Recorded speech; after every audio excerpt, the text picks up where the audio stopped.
लाहौर में चीनी की कीमत में 4 रुपये फ़ी किलो इजाफा कर दिया गया। तफसीलात के मुताबिक चीनी का फ़ी किलो एक्स मिल रेट 142 रुपये, जबकि होल सेल मार्केट में चीनी की कीमत 144 रुपये फ़ी किलो हो गई है।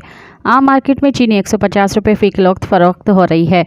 ईद से कबल लाहौर में चीनी 133 रुपये किलो में दस्तियाब थी। इदारा शुमारियात के मुताबिक मुल्क में अफराद ज़र की शरह में गुज़िश्ता हफ्ते के दौरान हफ्तावार बुनियादों पर 0.79% की कमी, जबकि सालाना बुनियादों पर 28.54% का इजाफा हुआ है। इदारा बराए शुमारियात पाकिस्तान की जानिब कीमतों की हसास अशारिया SPI बारी जारी हफ्तेवार रिपोर्ट के मुताबिक 18 अप्रैल को ख़त्म होने वाले हफ्ते में रोज़मर्रा इस्तेमाल के 11 ज़रूरी अशिया की कीमतों में कमी और 18 की कीमतों में इस्तेहकाम रहा। इसके बरअक्स 22 अशिया की कीमतों में इजाफा हुआ। मज़ीद ख़बरन ऐं तफ़सीलात लाइ विज़िट कयो असांजी वेबसाइट www.awamiNewsHD.com ऐं ॾिसंदा रहो अवामी न्यूज़ HD।